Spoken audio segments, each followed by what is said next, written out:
चला कवितेच्या मनात या उपक्रमांतर्गत मागच्या 14 वर्षांपासून आमचे मित्र आनंद कदम आणि त्यांचे सहकारी जागतिक विक्रमाच्या उंबरठ्यावर असलेला हा उपक्रम अविरतपणे चालवत आहेत. अगदी कोरोना काळात देखील त्यांनी हा उपक्रम सुरू ठेवला. त्या उपक्रमाच्या 343वे पुष्प गुंफण्याचं भाग्य मला लाभतंय. याबद्दल मी कृतार्थ आहे सर्व या मंडळींचा. मित्रो, संजय चौधरी यांच्या माझं युद्ध हस्ताक्षर या काव्यसंग्रहावर बोलण्यापूर्वी कविता कुठून येते, कविता कधी लिहायची असते. आमच्या एका मित्राच्या कॉलेजमध्ये आरती प्रभू नावाचे लेखक आले होते. आमचे मित्र MA ला शिकत होता, MA वगैरे काही करत. ते म्हणाले की सर, मला कविता खूप लिहा वाटते, खूप लिहितो, पण माझी कविता चांगली कधी होईल, कशी होईल. त्यांनी एक उत्तर दिलं फार मस्त की तुला जर चांगलं लिहायचं असेल तर तू लिहिणं बंद कर. मित्राला वाईट वाटलं की हा काय प्रकार आहे. मी इतक्या आदराने विचारतो की मी काय करायला पाहिजे. ते म्हणतात की लिहिणं बंद कर. भाषणामध्ये नंतर ते म्हणाले की तुला वाईट वाटलं असेल लिहिणं बंद कर, पण लिहायचं कधी असतं प्रसिद्धीसाठी किंवा कुठंतरी नाव भाव म्हणून लिहायचं नसतं. तर ज्यावेळेस तुला अशी अवस्था येईल की आता मी लिहिलं नाही तर मी जगूच शकत नाही, असं ज्यावेळेस वाटेल, अशाच वेळी लिहि, तरच त्या कवितेला अर्थ आहे, तरच ती समाज. कारण असं म्हटलं जातं कवितेबद्दल की कविता हे एकांतात लिहिलेलं समूहाचं गाणं असतं. कविता हे एकांतात लिहिलेलं समूहाचं गाणं असतं. आणि एका व्यक्तीला एक कोंबडा आवडला आणि तो कोंबड्याला, त्या कोंबड्याच्या मालकाला म्हणाले की मला हा कोंबडा द्या, मी ह्याला लाडका भाऊ म्हणून समजणार आहे, सांभाळणार आहे. तो म्हणाला की नाही बाबा, माझ्या लाडकी बहीण नाही म्हणत मी, लाडका भाऊ. तो मालक म्हणाला नाही विकणार, नाही दिलाच पाहिजे. मग काय 2-4 हजार किंमत त्याची ठरली आणि तो व्यक्ती कोंबडा घरी घेऊन आला. पण जसा श्रावण जवळ यायला लागला तस त्याची नियत बदलली. त्या कोंबड्याला तर शब्द दिलेला बाबा तू माझा लाडका भाऊ आहेस म्हणून. आता निमित्त काय करायचं म्हणून त्याने कोंबड्याला सांगितले की हे बघ, उद्यापासून जर तू आरवलास तर तुला मी कापून खाईल. कोंबड्याला तुला ठीक आहे नाही मग आरवणार. दुसऱ्या दिवशी पहाटे हा लपून बघत होता. तो कोंबड्या सवयीप्रमाणे आरवायला गेला पण थांबला, कारण त्याला माहिती होतं बाबा आपल्याला कापतील. मग पण त्या कोंबड्याने अशी मान वर केली सवयीप्रमाणे आणि पंख अशी फडफड करायला सुरुवात केली. आरवण्याच्या पूर्वीची प्रक्रिया. दुसऱ्या दिवशी मला म्हणाला की हे बघ, तू जर मान उंच केलीस तर तरी तुला कापून खाईल. कोंबड्याने मला ठीक आहे, दुसऱ्या दिवशी मान उंच करायचे, फक्त पंख फडफड केला. तो मालक म्हणाला की तू पंखाची जरी फडफड केलास तरी मी तुला कापून खाईल. तिसऱ्या दिवशी कोंबडा गुपचूप बसला. मालकाच्या लक्षात आले की कोंबडा हुशार आहे. मालकानं म्हणलं घे उद्यापासून तुला अंडी द्यावी लागतील, नाहीतर मी तुला कापून खाईल. कोंबडा ढसा रडायला लागला. मालक मला कापतो म्हणलेल्या भीतीमुळे तू रडत असतात. कोंबडा मला नाही, ज्या दिवशी तू मला माझ्या आरवण्यावर बंदी घातली होती त्याच दिवशी जर मी मेलो असतो पण ते आरवायचं थांबलो नसतो तर आज माझी जी चर्चा होईल जगामध्ये की कोंबड्यानं अंडी दिली नाही म्हणून त्याला कापलं, ही चर्चा झाली नसती.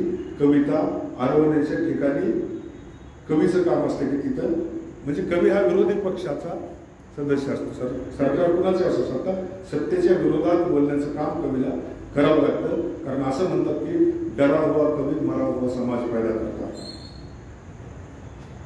म्हणून संजय चौधरी यांचं पुस्तक निवडण्याचं कारण असं की महाराष्ट्रामध्ये जे मोजके 4-5 कवी आहेत ते परकायामध्ये प्रवेश करतात. हेच पुस्तक निवडण्याचं, माझे 4-5 पुस्तकं प्रकाशित आहेत, माझ्या पुस्तकावर बोललो असतो, पण मुद्दाम ह्या पुस्तकाची निवड केली. ह्या पुस्तकाचं नाव आहे माझं युद्ध हस्ताक्षर. संजय चौधरी यांचं पुस्तक आहे. आणि राजहंस प्रकाशन जे महाराष्ट्रातलं सर्वात मोठं प्रकाशन आहे, ते प्रकाशन कधीच कोणत्या कविता संग्रह काढत नाही. कादंबरी कथासंग्रह वगैरे काढतो, पण पहिलं कविता संग्रह आहे की राजहंस सारख्या प्रकाशनानं हे प्रकाशित केलेलं आहे. आणि माझं युल हस्ताक्षर हे का नाव दिले तर याच्यातल्या कविता 4 ओळीच्या आहेत, 6 ओळीच्या आहेत, तुकडे. म्हणजे कवितेला ओळींची गरज नसते. त्याच्याबद्दल परकाया प्रवेश म्हणजे काय? ज्ञानेश्वर महाराजाला आपण काय म्हणतो? ज्ञानेश्वर माऊली. माऊली तो पुरुष होते, पण आपण त्यांना काय म्हणतो? ज्ञानेश्वर माऊली. कारण मातृहृदय होते परकायामध्ये. एखादी आई जशी आपल्या मुलावर प्रेम करते अशी मातृहृदय असलेली माऊली. असेच काही 4-5 कवी आपल्या मराठीमध्ये आहेत की जे स्त्रियांचे, महिलांचे दुःख त्यांच्यापेक्षा ताकदीनं मांडतात. म्हणून हे परकाया प्रवेश म्हणतात की यांच्या कविता ऐकल्यानंतर महिला ढसाढसा राहिलेल्या मी स्वतः पाहिलेल्या आहेत. आणि त्या 4-5 कवींपैकी 4 माझे मित्र आहेत. हे माझं सुदैव. एक संजय चौधरी आहेत, दुसरे इथं आलेले आपले प्रभाकर साळेगावकर आहेत, तिसरे मुकुंदराज पंके ते इथं आले होते ते आहेत, आणि चौथे आमचे शिवाजी आंबोलीकर आहेत. हे 4ही माझे मित्र इतक्या सुंदर पद्धतीने महिलांचे आणि स्त्रियांचे प्रश्न मांडतात की असं वाटतं की एखाद्या महिलेनंच लिहिलं की काय, एखाद्या महिलेनंच लिहिलं की काय. इतक्या ताकदीनं मांडणारे हे कवी आहेत. आणि म्हणून मी ह्या पुस्तकाची निवड केली की संजय चौधरी हे परकाया प्रवेश करणारे कवी आहेत. महिलांचे दुःख त्यांच्या एवढी ताकदीनं मांडलेला मी एकही कवी आतापर्यंत माझ्या म्हणजे वाचनात आलेला नाही. आणि कविता काय असते? कवितेला ओळींचं बंधन नसतं. 4 ओळीत सुद्धा 4 वेदांचं सार मांडणारी बहिणाबाई या मराठी साहित्याने पाहिलेली आहे की जीवनाचं, अख्ख्या जीवनाचं सार 4 ओळीमध्ये. पावसानं घर पडलं जुनं झालं म्हणून. बघा 4 ओळीच आहे. पावसानं घर पडलं जुनं झालं म्हणून, पाऊस खूप रडला घर पाडलं म्हणून. आहे ना 4 ओळीमध्ये जीवन. म्हणजे ईश्वरानं पावसाकडे ती ड्युटी दिली आहे की तुला घर पाडावं लागेल. कारण आजरामा रामर पट्टा घेऊन कोणीच आलेलं नाही. पावसाला घर पाडावंच लागणार आहे, पण पावसाला सुद्धा लढू आलं पाहिजे की एक चांगलं घर आपण आज पाडलं. झालं जीवन. याच्यापेक्षा काय असतं? संजय चौधरींच्या कविता सुद्धा तशाच आहेत. एका ओळीत जरी थांबवली, एकच ओळ म्हणून थांबली तर तुमच्या मनामध्ये, ऐकणाऱ्यांच्या मनामध्ये प्रश्न निर्माण करणारी कविता संजय चौधरींनी. अशी अद्भुत प्रतिभाशक्ती असलेला कवी संजय चौधरी यांच्या पुस्तकाची मी स्वतः कवी असून देखील एका दुसऱ्या कवीच्या कविता संग्रहाची निवड केली. ही अगोदर आपण पार्श्वभूमी लक्षात घेतली पाहिजे. एक उदाहरण सांगतो तुम्हाला. संजय चौधरीची कविता एका ओळीत जरी थांबवली. मला संजय चौधरीच्या अनेक कविता मुखपाठ आहेत. मी अनेक ठिकाणी गॅदरिंगला गेल्यानंतर त्यांच्या कविता, त्यांचं नाव घेऊन सांगतो तर अक्षरशः मुलं रडतात समोर ऐकतात. तर एक कविता संजय चौधरीची सुरुवात करूया आपण. आणि मध्ये मध्ये साळेगावकरांच्या काही ओळी सांगणार आहे, मुकुंदच्या काही सांगणार आहे, शिवाजीच्या काही सांगणार. ती किती छान लिहितात. तर एक कविता अशी आहे बघा. पहिल्या ओळीला जरी थांबली, दुसऱ्या ओळीला जरी थांबली, कितव्याही ओळीला थांबली तर तुमच्या मनातले प्रश्न थांबत नाहीत. याला कविता म्हणतात. तर कविता सुरुवात करतो संजय चौधरीची की तुम्हाला सगळ्यांना रामायण माहितच आहे बरोबर. तर कविता अशी आहे की मला मुलगी झाली तर मी तिचं नाव सीता ठेवणार नाही. प्रश्न सुरू झाले की कवी असं कसं काय म्हणाला? हा काही धर्मद्रोही आहे का? वगैरे वगैरे प्रश्न सुरू, मनात प्रश्न निर्माण करणारी तीच कविता असते. आणि इथं जरी कविता थांबली तर तुमच्या मनात प्रश्न सुरूच होणार की असं कसं काय म्हटलं तुम्ही. तर बघा, मला मुलगी झाली तर मी तिचं नाव सीता ठेवणार नाही. आणि ठेवलंही, दुसरी ओळ, मला मुलगी झाली तर मी तिचं नाव सीता ठेवणार नाही. आणि ठेवलंही तर तिचं लग्न रामाशी लावून देणार नाही. पुन्हा प्रश्न झाले की नाही? महाराजांना वाईट वाटत असेल. पण बघा कविता कशी फ्रेम असते की मला मुलगी झाली तर मी तिचं नाव सीता ठेवणार नाही. आणि ठेवलंही तर तिचं लग्न रामाशी लावून देणार नाही. स्वतःच्या गर्भवती बायकोला जंगलात नेऊन सोडणाऱ्याला दुसऱ्यांदा कोण आपली मुलगी देईल? मुली कशा वाढत राहतात, कसा उलगडा होत राहिला बघा. मातृहृदय कसा विचार करू शकतो आपल्या मुलीबद्दल. आपल्या मुलीमध्ये सीता पाहतो की मला मुलगी झाली तर मी तिचं नाव सीता ठेवणार नाही. ठेवलंही तरी तिचं लग्न रामाशी लावून देणार नाही. स्वतःच्या गर्भवती बायकोला जंगलात नेऊन सोडणाऱ्याला दुसऱ्यांदा कोण आपली मुलगी देईल? त्या काळी असेल एखादाच धोबी जिभेला हाड नसलेला. त्या काळी माहिती आहे ना धोबीची घटना.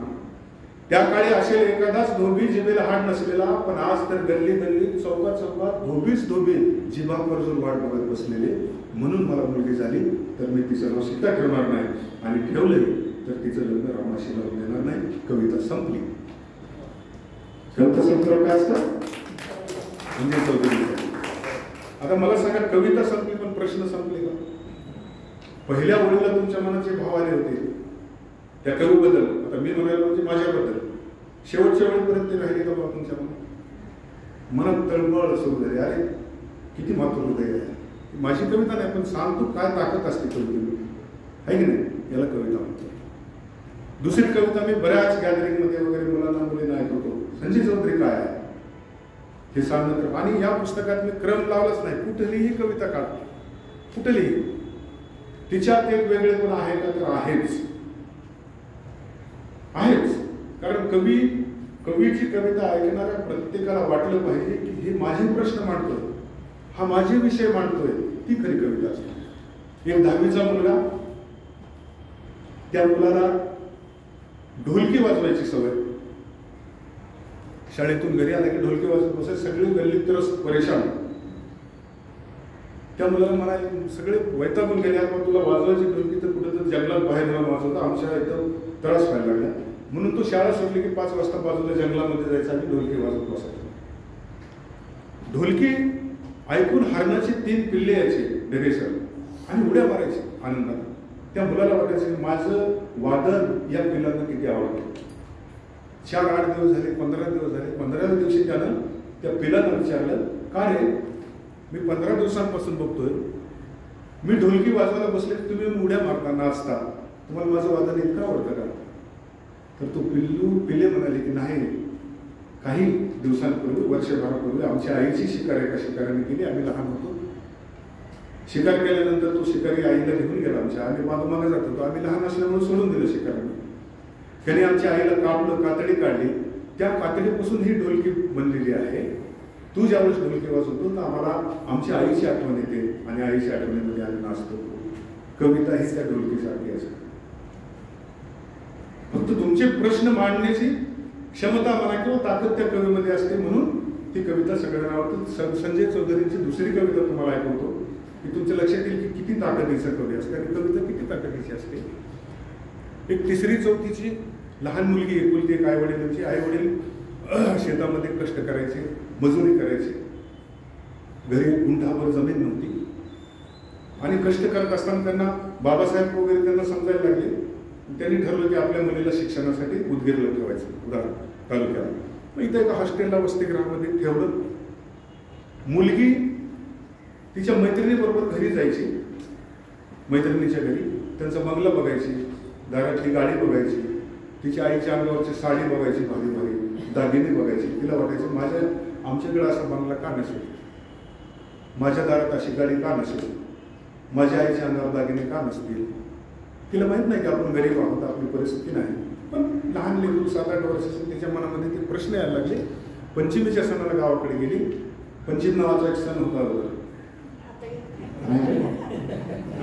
आताच्या मुलींना माहित नाही. पंचमीला गावाकडे गेल्यानंतर ती मुलगी आपल्या आईला प्रश्न विचारते आणि आई तिला उत्तर देते. अशा याची कविता आहे की ती म्हणाली, आई ग, तू आणखी का नाही घालत? मुलीनं आईला विचारलेला प्रश्न. की ती म्हणाली, आई ग, तू अंगठी का नाही घालत हिऱ्याची, खड्याची, छान छान.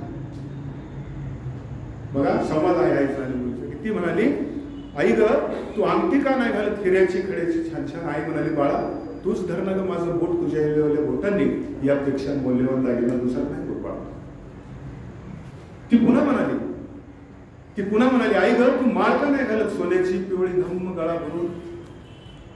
ती पुन्हा म्हणाली, ग, तू माळ का नाही घालत सोन्याची, पिवळी धम्म गळा भरून. आई म्हणाली, बछड्या, तूच मारणार माझ्या गळ्याला मिठी तुझ्या एवढ्या हाताने. आई म्हणाली, बछड्या, तूच मारणार माझ्या गळ्याला मिठी तुझ्या एवढ्या हाताने आणि धडधडून दे तुझं एवढं हृदय माझ्या वक्षामध्ये. ती आली, आईच्या गळ्याला मिठी मारली. आईच्या डोळ्यातले पांढरे शुभ्र मोती तिच्या काळ्याशा केसावर पडत होते. आई म्हणाली, बाळा जे आपल्या आतून उगवून येतात तेच दागिने ल्यावेत आणि सजावेत. आई म्हणाली, बाळा जे आपल्या आतून उगवून येतात तेच दागिने ल्यावेत आणि सजावेत. दुसऱ्या झाडाचं फूल लिहून एकही झाड सजल्याचं माझ्या ऐकिवात नाही बाळा. कविता संपली. किती मोठा संदेश आहे कवितेमध्ये. माझी खेड्यातली आई एकही दिवस शाळेत न गेलेली आपल्या लेकराला सांगते की बाळा खरे दागिने कोणते असतात तर ते आपल्या आतून उगवून येतात. आतून उगवून येणारे दागिने म्हणजे कोणते? तर संस्कारांचे.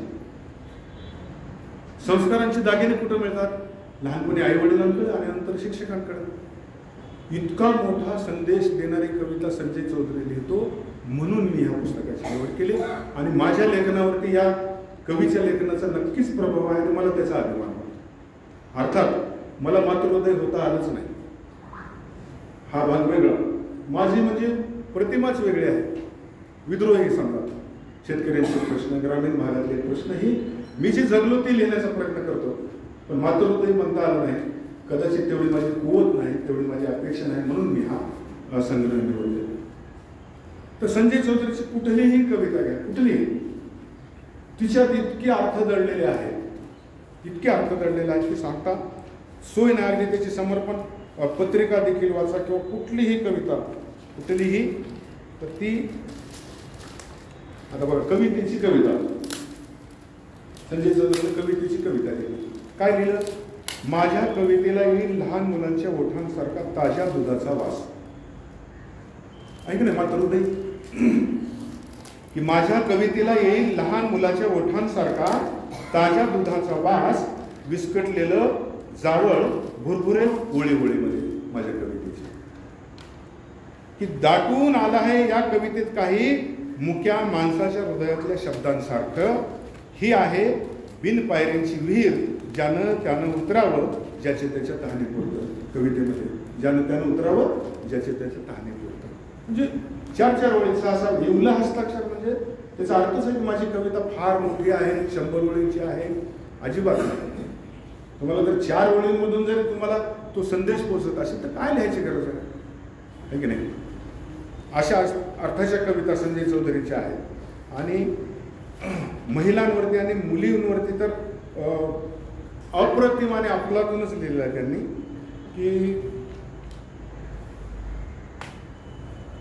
रस्त्यावरची कविता तुम्हाला एक ऐकतो, म्हणजे तो आता किती ऐकू आणि काय नाही असं मला झालेलं आहे. किती कविता ताकदीच्या असतात. खरवडलं थोडंसं या रस्त्यावरचं डांबर तर दिसतील सीतेच्या पाऊल पुन्हा. बघा कवीमधली आई कशी जगावी. डांबरी रस्त्यावर निघालेला कवी काय म्हणतो? खरवडलं थोडंसं या रस्त्यांवरचं डांबर तर दिसतील सीतेच्या पाऊल पुन्हा. थांबवला जरा वेळ इथल्या यंत्रांचा गोंगाट तर ऐकू येतील सीतेची हुंदके.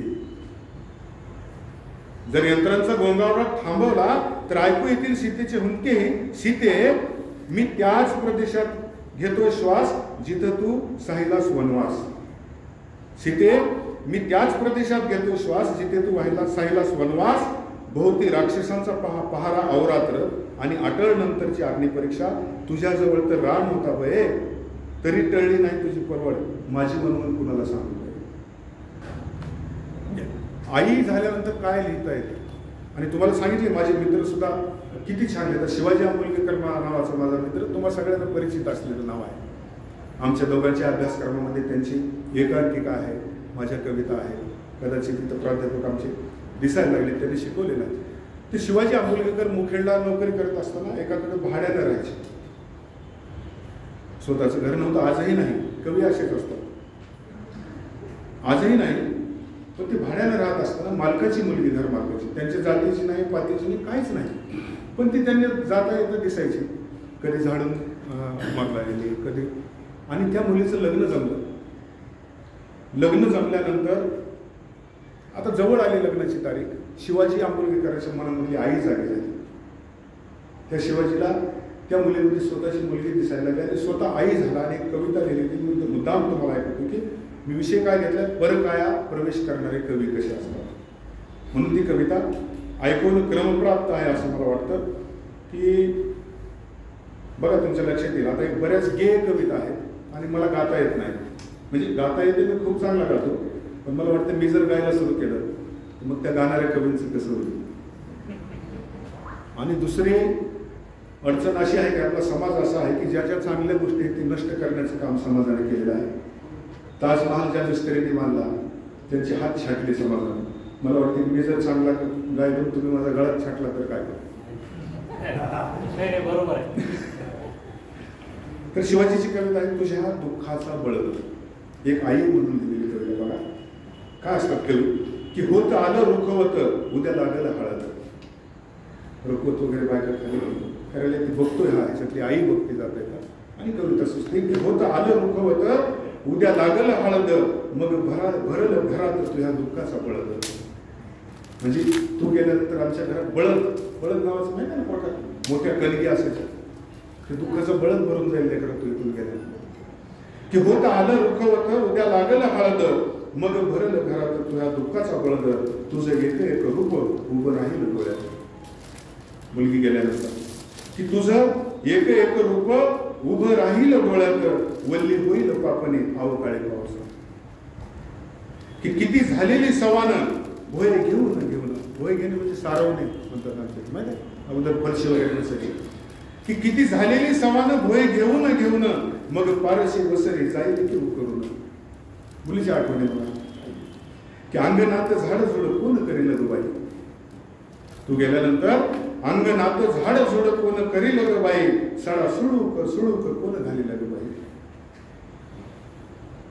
इंद्रावणी तुळशीच्या कोण तोडील मंजुळा. आठवणी यायला लागल्या आईला मुलीच्या समजा. इंद्रावणी तुळशीच्या कोण तोडील मंजुळा. लिंबावर कोकिळाचा कोण सुकल गगा. उग सुकल गगा. शेणात मातीतले पाय तुझे जातील शहरी. शेणा मातीतले पाय तुझे जातील शहरी. इथं रुसल रांगोळी भल्या पहाटेच्या पारी. इथं रुसल रांगोळी भल्या पहाटेच्या पारी. येल मांडवाला जावं. कुठली आई आपल्या मुलीसाठी हीच प्रार्थना करते की येल मांडवाला जावं वटी बाळकृष्ण खेळो. शेणा मातीचा सुवास तुझ्या मनी दरवळो. शेणा मातीचा सुवास तुझ्या मनी. ही कविता त्या मुलीनं 5,500 रुपयाची प्रेम करून स्वतःच्या बैठकीमध्ये लावलेली आहे. मी त्याला म्हणजे साक्षीदार आहे त्या गोष्टीचा की त्या मुलीला ती कविता वाचताना आपली आईच आठवते. काय ताकद असते कवीची. आणि मला माहित आहे की तुम्हाला प्रत्येकाला आपली मुलगी आठवत होती या ऐकताना. मुलीची आठवणी येत होते की नाही. काय असते कविता यापेक्षा. मातृहृदय म्हणून परकाया प्रवेश करणं. ज्ञानेश्वर महाराजाला माऊली का म्हणायचे, बापू का म्हणत नाही, बाबा का. विठू माऊली तू. कारण आईसारखं प्रेम भक्तावर करणारे म्हणून ते माऊली झाले. आणि हे कवितेतली आमची माऊली अशी आहे. त्यातलीच एक म्हणजे संजय चौधरी. म्हणून मी या पुस्तकाची निवड केली मित्रांनो. कारण त्याचं कारण कविता म्हणजे काय असते मध्ये मध्ये तुम्हाला सांगितलं. माझ्या अल्पबुद्धीप्रमाणे कवितेची व्याख्या करत असताना मी कोल्हापूर जिल्ह्यामध्ये शिरोळ नावाचा तालुका आहे आणि त्या तालुक्यामध्ये कॅम्पस आहे मोठं. 4-5 हजार विद्यार्थी वेगवेगळे तिथे कोर्स डिग्री वगैरे शिकवले जातात. तिथे गॅदरिंगला गेलो होतो 2-3 वर्षांपूर्वी. आणि शिरोळ तालुक्यामधलं तो गाव आहे अब्दुल्लाट नावाचं गाव, जे आपले ज्ञानेश्वर मुळे आहेत, भारताचे राजदूत होते आणि लेखक आहेत, त्यांचं गाव आहे ते. तिथे गेल्यानंतर माझं भाषण वगैरे संपल्यानंतर 2 मुलगा आणि मुलगी माझ्याकडे आले. इंजिनिअरिंगचे होते म्हणते. आणि ते म्हणाले सर एखादी घटना घडल्यानंतर तुम्हाला त्यावर कविता सुचते, आम्हाला का सुचत नाही. तुम्हालाही 2 डोळे, आम्हालाही 2 डोळे, तुम्हाला 2 कान, आम्हाला 2 कान, नाही का. हे सगळं असताना तुम्हाला सुचते, कशी काय सुचते, आम्हाला का सुचत नाही. तुमच्यात आमच्यात फरक काय. मी त्यांना सांगितलं फरक काहीच नसतो. नाही काहीतरी फरक असेल सर सांगा, सांगितलंच पाहिजे. त्यानंतर मी त्यांना एक उदाहरण दिलं. 10वीचे 2 मुलं खेड्यातले 4-5 किलोमीटर तालुक्याला यायचे शाळेला आणि परत जायचे. गावाला बस नव्हती, रस्ता नव्हता, पण नवीन म्हणजे प्रगती आपली सुरू झालेली. मग मार्चचा महिना होता. परत जात असताना वाटेमध्ये एक नदी होती कोरडी. त्या नदीतून जात असताना पुढच्या विद्यार्थ्याला ठेच लागली, काहीतरी वाजलं, ते मागच्याला आलं. ठेच पुढच्याला लागली आणि मागच्याला आवाज ऐकला. तो मागचा म्हणाला की काय काहीतरी वाजलं बघ तुला ठेच लागली त्यावेळेस. पुढचा म्हणाला की काय मला काही माहित नाही, मला काय ऐकायला आलं नाही, काहीतरी वाजलंय. इकडे तिकडे शोधले तरी 5 रुपयाची कॉईन बंदी. त्याच्या पायाला ठेच लागून ती बंदी हल्ली होती आणि तिचा आवाज मागच्या विद्यार्थ्याला आला होता. तो म्हणाला की 5 रुपयाची बंदी आहे आणि ही मी पाहिली असल्यामुळं, आवाज मी ऐकला असल्यामुळे ही मी घेणार. तो म्हणला की हे मला काय अडचण नाही. आणखी थोडं पुढे गेल्यानंतर पुढच्याला आवाज आला, ज्याला 5 रुपयाच्या बंदीचा आवाज आला नव्हता त्याला काहीतरी आवाज आला. तो मागच्या मला आता काहीतरी आवाज येतो. मागच्या मला काय मला माहीत नाही काहीतरी आहे. इकडे तिकडे शोधले तर एका काट्याच्या झुडपामध्ये युलेवले फुलपाखरू अडकलेले. त्याची सुटण्यासाठी धडपड आणि त्या युलेवल्या फुलपाखराची पंखांची फडफड त्याला ऐकू आली. पुढच्याला ज्याला 5 रुपयाच्या बंदीचा आवाज आला होता त्याला त्या फुलपाखराची, मग त्यांनी त्या फुलपाखराची सुटका केली. फुलपाखरू मुक्तपणे आकाशात उडून गेलं. मागचा विद्यार्थी म्हणाला त्याचा वर्गमित्र, काय रे? म्हणलं काय? इतक्या मोठ्या 5 रुपयाच्या कॉईनची बंदीचा आवाज तुला आला नाही आणि युलेवल्या फुलपाखराच्या युलेवल्या पंखांची फडफड तुला ऐकू आली. हा काय प्रकार आहे? हा काय प्रकार आहे? त्यावेळेस पुढचा मित्र म्हणाला की मित्र, हाच फरक आहे तुझ्यात आणि माझ्यात. तुला फक्त धनाची भाषा ऐकू येते, मला मात्र इतका साधा फरक असतो कवी आणि सामान्य माणसामध्ये. फार काय नाही. काही जणांना धनाची भाषा ऐकू येते आणि काही जणांना मनाची भाषा ऐकू येते. अशीच मनाची भाषा ऐकू येणारे आमचे आनंद कदम आहेत. म्हणून इतका चांगला उपक्रम मागच्या 13-14 वर्षापासून चालवत आहे. कितीतरी मोठे मोठे वक्ते, आता मी तर तुमच्या गावचा घरचाच आहे त्याच्यामुळं, पण कितीतरी मोठी परंपरा आहे. मी तर चॅनलच्या निमित्तातून किंवा येणाऱ्या पाहुण्यांच्या सोबत अनेकदा आलेलो आहे. त्याच्यामुळे मला या उपक्रमाचं महत्त्व माहिती आहे. खरं तर आनंद कदम सर मागच्या 4-5 वर्षांपासून माझ्या मागं होते की कधी बोलणार, पण हे संजय चौधरीचं पुस्तक माझ्याकडे नव्हतं. ऑनलाईन मागवलं तर उपलब्ध नव्हतं आणि मला बोलायचं तर याच्यावरच होतं. मग काय करावं? परवा नांदेडला आम्ही एका कवी संमेलनाला गेलो. चिखलीकरांच्या वाढदिवसानिमित्त होतं आणि देवदास फुलारे सरांच्या घरी गेल्यानंतर त्यांच्या लायब्ररीमध्ये मला हे पुस्तक दिसलं. म्हणलं सर, हवे तर मी याचे पैसे देतो, पण मला हे पुस्तक पाहिजे, काम आहे. तर त्यांनी म्हणजे अरे पैशाची काय गरज आहे? आणि मग मी पुस्तक घेतलं आणि मी स्वतः फोन केला. तुम्ही मला 4 वर्षापासून म्हणताय, आता मी तुम्हाला सांगतोय, तुमच्याकडे कधी वेळ आहे सांगा, मी तुम्हाला बोलण्यासाठी येणार आहे. त्यांनी म्हणले कशाला? कुठल्या तरी तहसीलदार बाईला बोलवले. म्हणले तुम्ही या सोमवारी. आणि अशा पद्धतीने हा कार्यक्रम आजचा मी तुमच्या समोर आलो. माझ्यासाठी एकदा कवी असे असतात, म्हणजे 4 वर्ष मागायला लागले तर मी आलो नाही आणि मी आता स्वतः फोन केला, आता मी येणार आहे, कधी वेळ आहे मला सांगा. हे तर कवी असतात. म्हणजे अर्थात मी काही फार मोठा कवी नाही, पण एवढी तर जाणत आहे की आपण एका चांगल्या कवीवर बोललं पाहिजे. आपली कविता म्हणजे काय, मी सुद्धा प्रयत्न केला मातृहृदय बनण्याचा, पण ढगे सर नाही जमलं ते मला. नाहीच, माझी ती जडणघडणच इतकी विचित्र झालेली आहे की इच्छा असूनही मी कधी बनवू शकलो नाही. तरी एक प्रयत्न केला होता मी. आमचे भगिनी अर्चना इथं आलेली आहे, अर्चना पैकी, आणि इकडलं आणलं पैकी, हां आमची वारं.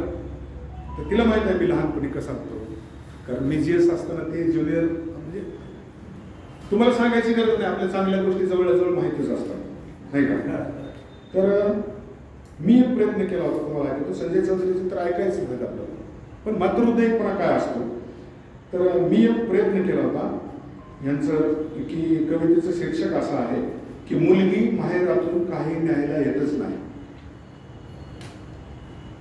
म्हणजे तिच्या माहेरचा मी असल्यामुळे तिचं नाव घेतलं होतं की बरेच जण म्हणतात मुली माहेरला कसं काय येतात. त्यावेळेस मला म्हणजे लिहिण्याचा प्रयत्न केला होता की मुलगी माहेरातून काही न्यायला येतच नाही. मुलगी माहेरला येते आपल्या मुळांच्या जोपासणीसाठी. मूळ नाही, मुलगी माहेरला येते आपल्या मुळांच्या जोपासनेसाठी. शोधायला येते भावांचा सुखी संसार, शोधायला येते भावांचा सुखी संसार आणि शोधत असते हरवलेली बालपणी. आणि शोधत असते हरवलेले बालपणी ती लावायला येते माहेरच्या अंगणात स्नेहाचा दीप. मुलगी लावायला येते माहेरच्या अंगणात स्नेहाचा दीप. मुलगी माहेरातून काही न्यायला येतच नाही. मुलगी ताईत बांधते माहेरच्या दरवाजावर. मुलगी ताईत बांधते माहेरच्या दरवाजावर, घराला कोणाची दृष्ट लागू नये म्हणून. मुलगी ताईत बांधते माहेरच्या दरवाजावर, घराला कोणाची दृष्ट लागू नये म्हणून ती न्हावून घेते माहेरच्या वात्सल्य सिंधू तलावामध्ये. ती उधळीत असते तिच्या आतले पवित्र चंदन. मुलगी माहेरातून काही न्यायला येतच नाही. मुलगी जेव्हा नांदायला निघते ना, गेल्यानंतरही थोडी थोडी उरतेच माहेरात. गेल्यानंतरही थोडी थोडी उरतेच माहेरात. कविता संपली. तर कविता मला अत्यंत आवडणाऱ्या कविता संजय चौधरी नावाच्या माझ्या मित्रानं लिहिल्या. त्याचा प्रभाव माझ्या लेखनावरती आहे. म्हणून मी हे पुस्तक निवडलेलं आहे. म्हणून तुम्हाला सांगतो की आईवरची त्यांनी आई गेल्यानंतर लिहिलेली 4 ओळीची कविता होती. आता मी शोधतोय. तत्पूर्वी समाजामध्ये जे आजचा काल चालू आहे, जाती धर्मात भेदभाव राजकारणासाठी करणं, त्यावेळी संजय चौधरीला कशी कविता सुचली बघा, की पाऊस एकदा हिंदू मुसलमानांच्या दंगलीत सापडला. पाऊस एकदा हिंदू मुसलमानांच्या दंगलीत सापडला. हिंदूंनी मुसलमान समजून झडपला आणि मुसलमानांनी हिंदू समजून झडपला. कवीची कल्पना बघा कशी असते. पाऊस एकदा हिंदू मुसलमानांच्या दंगलीत सापडला. हिंदूंनी मुसलमान समजून झडपला, मुसलमानांनी हिंदू समजून झडपला. पण पाऊस नसतो कधीही हिंदू किंवा मुसलमान. पण पाऊस नसतो कधीही हिंदू वा मुसलमान. मात्र पावसाच्या प्रत्येक थेंबात असते मंदिर, मस्जिद, चर्च. निर्गुण निराकाराचा अंश असतो पावसात. निर्गुण निराकाराचा अंश असतो पावसात. मी पावसाला एका कोपऱ्यात व्याकुळ होऊन रडताना बघितले. हे वातावरण बघून म्हणजे मातृहृदय कसे असतं. मी पावसाला एका कोपऱ्यात व्याकुळ होऊन रडताना पाहिलाय. मी पावसाला एका कोपऱ्यात व्याकुळ होऊन रडताना पाहिजे. कविता संपली. फार छोट्या कविता, कितीतरी अर्थ असलेल्या कविता संजय चौधरीची. आणि मुकुंदराज पण इथं आले होते आपल्याकडे 4-5 महिन्यांपूर्वी. त्यांनी अशा कविता लिहिल्या की ते मी रडताना ऐकले अक्षरशः. म्हणजे मुलींना किती चांगला संदेश त्यांनी आई बनून मुलींना दिलेला आहे की तू पहाटे जागल्यावर काय होते. एक आईच आपल्या मुलीला सांगू शकते की तू पहाटे जागल्यावर काय होते. सासऱ्याचा बाप सासू माय होते. की तू पहाटे जागल्यावर काय होते. सासऱ्याचा बाप सासू माय होते. शब्द नवरा झेलतो बघ तळहातावर. विठ्ठलाची तू सखी रघुमाय होते. किती मोठा संदेश आहे, किती मोठा संस्कार आहे 4 ओळींमध्ये मुलीला दिले की तू काय केलं पाहिजे. सासरे गेल्यानंतर तू फक्त जर पहाटे जागायला सुरुवात केलीस तर सासू माय होईल तुझी, सासरा बाप होईल आणि तू विठ्ठलाची रघुमाय होतील. तुझा नवरा तुझा एक एक शब्द तळ हातावर देईल.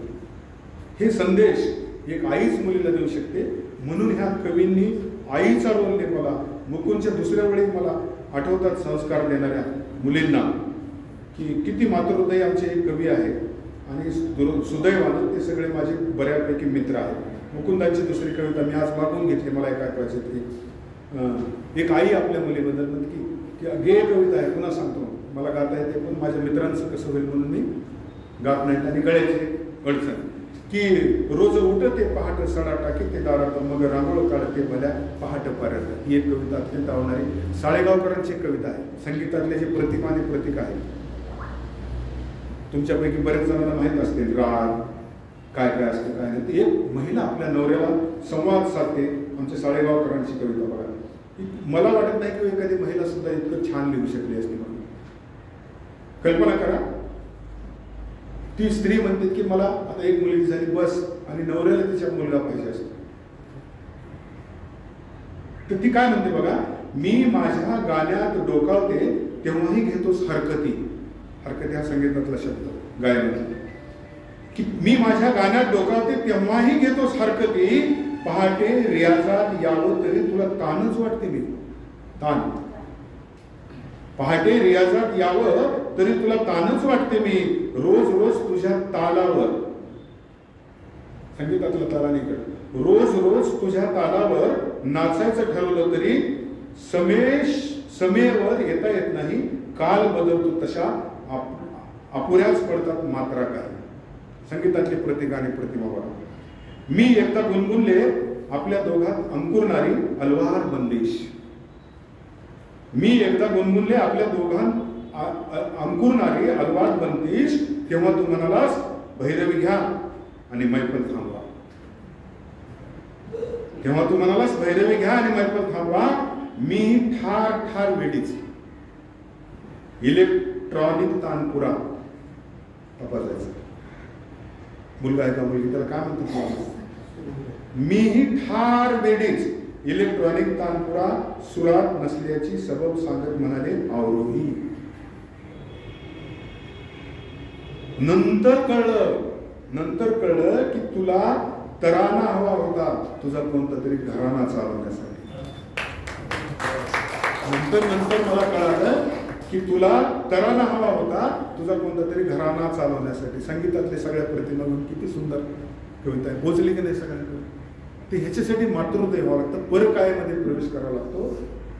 म्हणून लोक माऊली म्हणतात. आणि म्हणून हा संजय चौधरी माझा मित्र परकायात प्रवेश करणारी एक आई असल्यामुळं, एक बहीण असल्यामुळं प्रत्येक गोष्टीमध्ये त्याला एक स्त्री म्हणूनच बघतो. कविता लिहितो स्त्री म्हणूनच. इतका हळवर हृदयाचा आमचा हा कवी मित्र.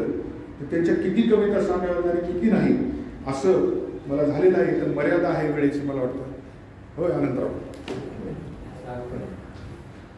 तर दुसरी एक संजय चौधरींची कविता ऐकवतो की गंगेवर एक म्हातारी आंघोळ करीत होती. तमाम स्त्री जातीसाठी लिहिलेली कविता की कसं लांछन आपण त्यांच्यावर टाकत असतो. की गंगेवर एक म्हातारी आंघोळ करीत होती, अंगातून रक्त निघेपर्यंत दगडाला अंगावरची कातडी घासीत होती.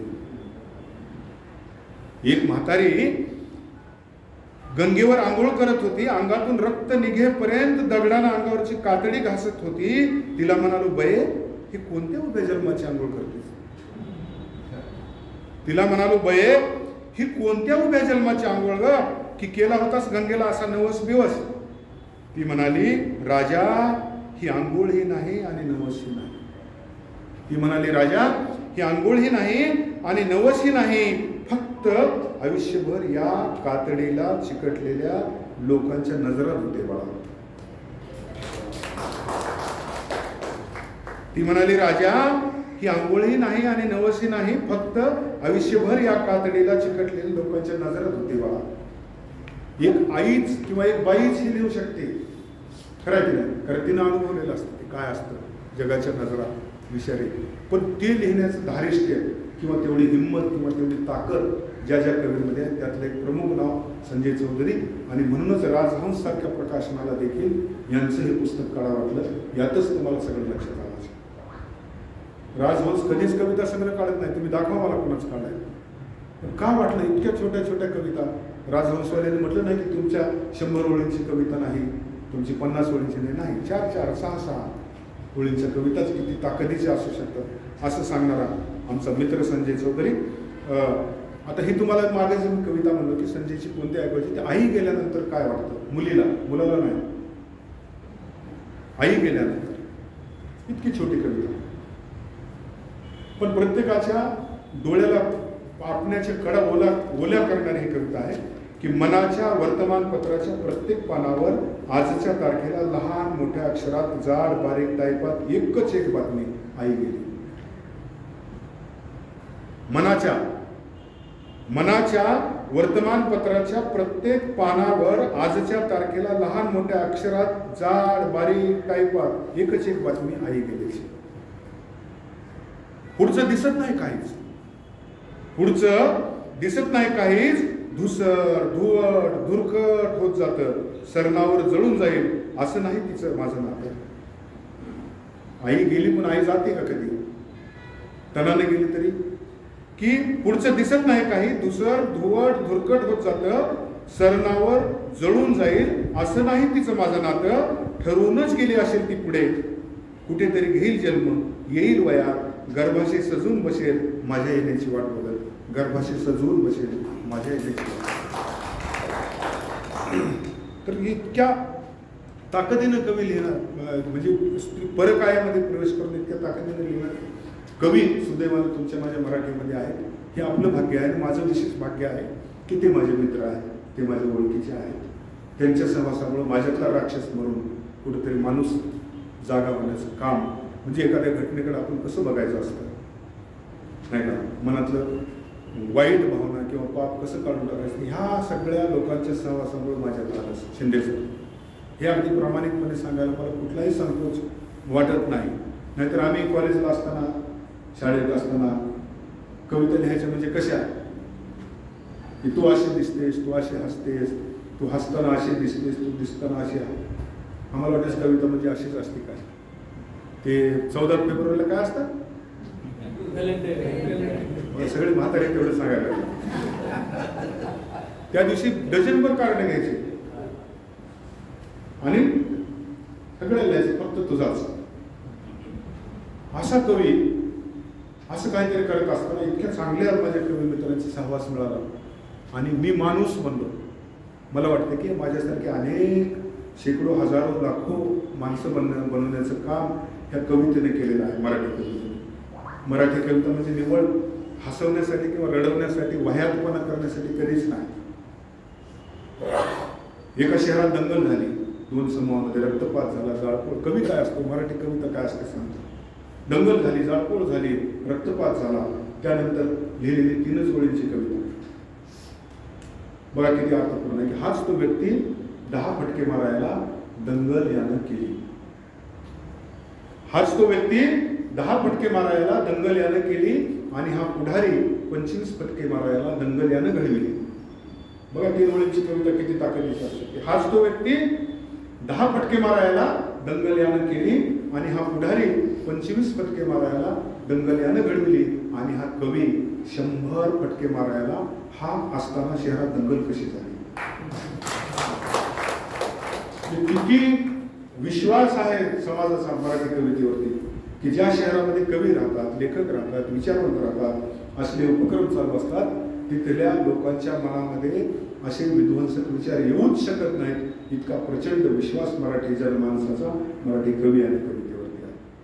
आणि त्याचा एक छोटासा हिस्सा असल्यामुळं मी स्वतःला धन्य समजतो. किती किती सन्मान आहे मराठी कवी आणि कवितेचा.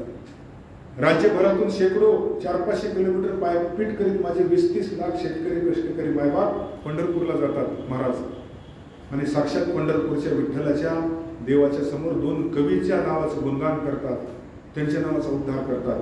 ज्ञानबा, ज्ञानेश्वर आणि तुकाराम 2 कवीच ना, संत कवी.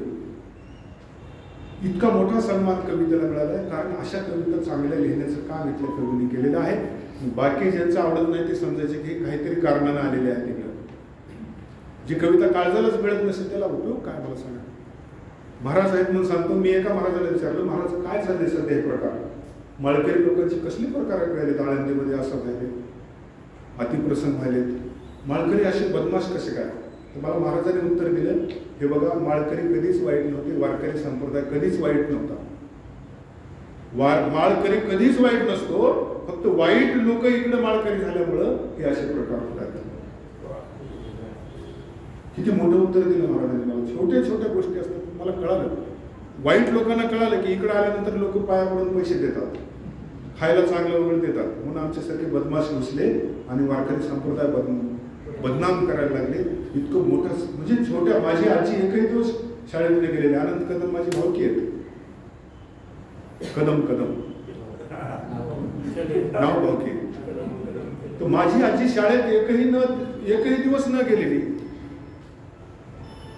ती मला सांगायची भावकीची व्याख्या की बेटा भावकी म्हणजे काय असते. काय असते माय म्हणायचं मी आजी आणि आईला आई. तर तिने म्हणजे आपल्या घरी जर वाईट घटना घडली तर ज्यांना मनातून वाईट वाटतं. बघा, एकही दिवस शाळेत नाही गेलेल्या आजीने एखाद्या PhD वाल्याला लाजवा असं व्याख्या केली भावकीची की आपल्या घरी जर चांगली घटना वाईट घटना घडली तर ज्यांना मनातून वाईट वाटतं आणि आपल्या घरी जर चांगली घटना घडली तर त्यापेक्षा जास्त वाईट वाटतं, त्याचं नाव भावकी. आश्चर्य वाटलं, किती मोठी व्याख्या आहे. माझे वडील आजोबा पंजोबा एकटेच. आम्ही आता झालो 4-5. माझे वडील वारले.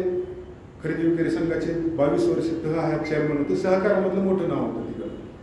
माझे वडील वारल्यानंतर माझ्या गावातल्या भावकीला खूप वाईट वाटलं की आपल्या गावची शान गेली, यांच्यामुळेच आपलं नाव होतं. खूप वाईट वाटलं.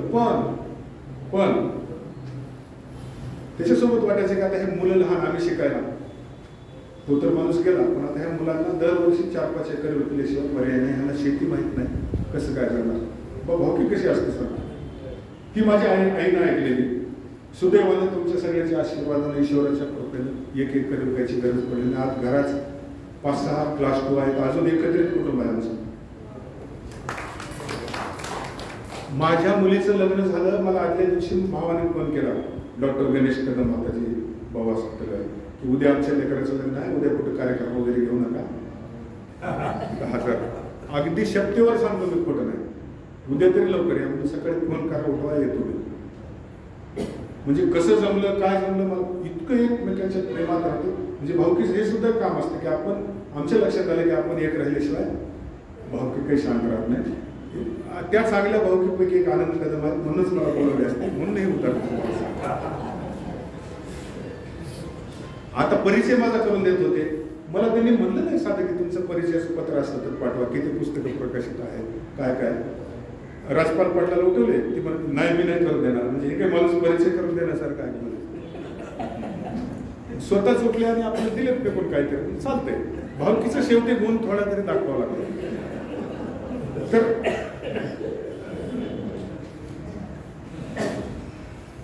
आईसाठी पुन्हा एवढंच 10 अक्षर असतील. अक्षर किती ताकदीचे असतात बघा. की तुझ्या पाऊल पुन्हा शोधत येणार होतो मी. पावलाचे ठसे की तुझ्या पाऊल पुन्हा शोधत येणार होतो मी, तू तर खांद्यावरून गेलीस नाही.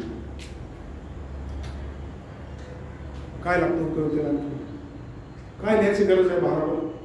तुझ्या पाऊल पुन्हा शोधत येणार होतो मी आई, पण तू तर खांद्यावरून गेलीस ना. पावलाचे ठसे कुठे शोधायचे? ही ताकद असते मराठी कवितेमध्ये. म्हणून हा संग्रह मी निवडला की याच्यावर बोलणं नाही बोललं तर मी स्वतःलाच माफ करू शकलो नसतो. इतकं छान छान लिहिलं. आणि ह्याच्या त्या कल्पनेतून आम्हाला पुढं म्हणजे सुचतं की आपण काय लिहायला पाहिजे, काय लिहायला, कसं लिहायला पाहिजे वगैरे. समोर दुसरी एक छोटीशी कविता. म्हणजे प्रत्येक, मी ह्याला पुन्हा सुद्धा करायची गरज नाही, कोणती घेऊ आणि कोणती नाही असं वाटत होतं. इतकं प्रचंड ताकदीचा हा कविता संग्रह की समोर तुझ्या शुभ्र हाडांची छोटीशी टेकडी माझ्या पुढ्यात. आई गेली, दुसऱ्या दिवशी जी असते विधी, त्यावेळेस एक मुलगी किंवा मुलगा काय म्हणतो आयुष्य बघा, म्हणतोय मुलगाच, पण भावना मुलीची आहेत, महिलांची आहेत, भगिनीची आहेत. की तुझ्या समोर तुझ्या शुभ्र हाडांची छोटीशी टेकडी माझ्या पुढ्यात, तुझ्या अस्थी अलगद सोडतोय मी रामकुंडात पाण्यावर. जसा मी तरंगलो होतो कधीतरी तुझ्या उष्ण रक्तावर. आई, जसा मी तरंगलो होतो तुझ्या कधीतरी तुझ्या उष्ण रक्तावर. इतक्या छान छान कविता लिहिण्याचं काम माझ्या या मित्राने केलेलं आहे. म्हणून आता मी सलगपणे वाचतो, कारण छोट्या छोट्या कविता संगे वाचतो.